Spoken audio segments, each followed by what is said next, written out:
Le faso d'Anfani, un tissu traditionnel fabriqué au Burkina Faso, est aujourd'hui devenu l'identité culturelle et touristique du pays des hommes intègres.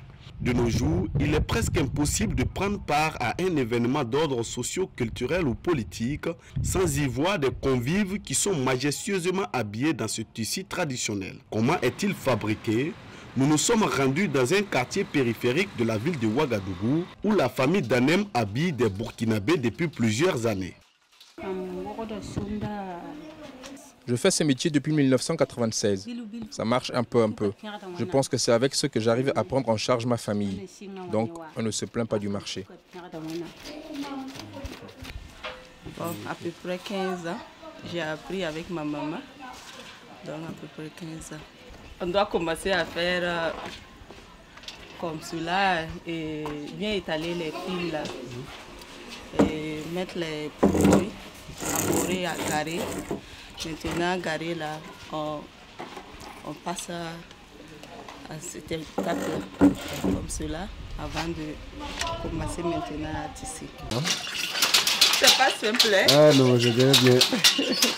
Le 9 août dernier, après un conseil de ministres, le gouvernement annonce un décret portant l'institution du Faso d'Anfani comme tenue scolaire au Burkina Faso. Une nouvelle qui a sans doute soulagé les tisserands. Ce décret du gouvernement est salutaire.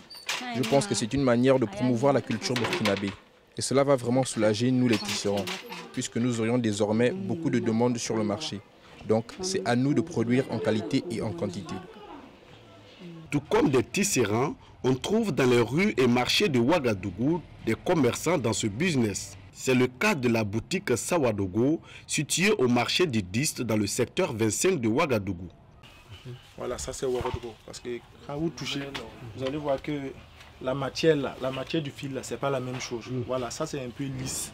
Voilà, et puis c'est bien tissé quoi, par rapport à ça. Voilà, parce que ça, bon, ça, la matière du fil là, c'est pas plus de la qualité. Il n'y a pas autant de qualité que pour Ghana là. Voilà, donc.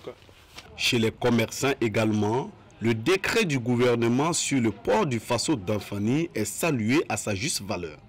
Ouais, c'est une très bonne nouvelle pour nous, puisque ça va valoriser notre culture. Bien. Oui, on sent que le marché là, ça va. Oui. Puisqu'on gagne plus de commandes même. Voilà. Bon, mais ce n'est pas tous les établissements qui ont commencé, mais certains établissements sont déjà commencé à faire.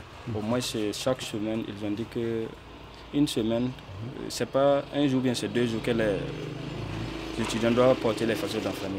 Le moins qu'on puisse dire, c'est que la promotion du Faso d'Anfani, qui fut une initiative du père de la Révolution, Thomas Sankara, plusieurs gouvernements en ont emboîté le pas. Sauf que son industrialisation demeure toujours un défi.